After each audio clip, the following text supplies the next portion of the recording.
Jangan lupa subscribe, like, and share. Di kitab lain, Imam An-Nawawi menulis kitab lain, namanya At-Tibyan fi Adab Hamalatil Quran. Kalau punya kitab ya, yang terbitan Beirut ya, Beirut, Darul Ilmiyah namanya, Darul Ilmiyah, itu ada di halaman warnanya coklat ya, warnanya coklat, halaman ke-40. Ya, halaman ke-40 itu ada Al-Babus Sadis, pembahasan yang ke-6. Jadi ada dua jenis cetakan, diterjemahkan ke bahasa Indonesia penerbitnya Al-Qawwam. Ya. Kalau di bahasa Arabnya buka halaman 40, di situ Babul Sadis, bab yang ke-6. Paragraf pertama itu baris yang ketiga sampai yang kelima. Perhatikan, beliau mengajarkan bagaimana cara menghadirkan niat itu supaya betul-betul bisa ikhlas. Ini caranya. Kata An-Nawawi, kalau Anda ingin, di situ bab tentang membaca Quran. Ya. Kalau Anda ingin membaca Quran atau menghafalkannya, maka di antara ciri untuk dapat ikhlas itu, salah satunya, hadirkan Allah dalam amalan kita seakan-akan kita diawasi oleh Allah.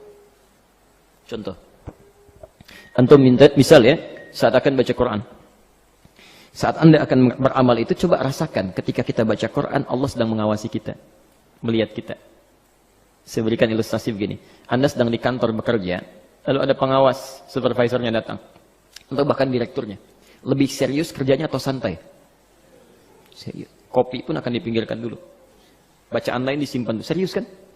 Maka bagaimana ketika kita beraktivitas merasakan bahwa Sang Maha Kuasa yang segalanya dikuasai, Allah Subhanahu wa taala sedang memperhatikan kita.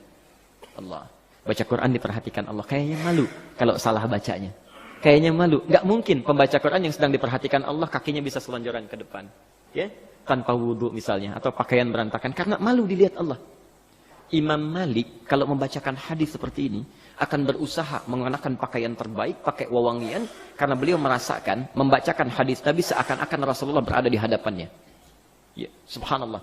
Ya. Jadi diperlakukan betul itu, menjaga hadis Nabi supaya lisannya bagus. Dan pernah satu kali ketika menyampaikan ini, kepalanya disengat lebah sampai 16 kali.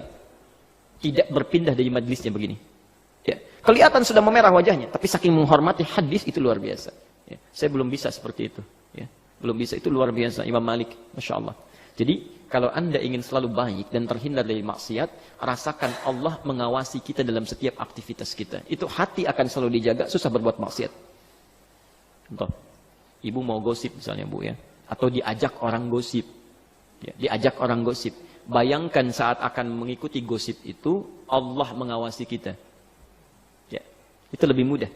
Kalau belum sadar juga, bayangkan saat seperti itu meninggal dunia, itu paling gampang. Misal begitu mau dijawab, iya tuh seperti Ibu I meninggal. 40 tahun ikut taklim, meninggal dalam keadaan gosip 4 detik. Dan dicatat oleh malaikat. Si ibu itu, si fulan, sudah sholat 40 tahun, ikut taklim 40 tahun, meninggal dalam keadaan gosip selama 4 detik. Diumumkan pada seluruh penghuni langit dan bumi saat kiamat. Itu yang paling tidak nyaman. Makanya saat antum terpikir berbuat maksiat, bayangkan saat itu akan wafat seketika. Jelas di sini?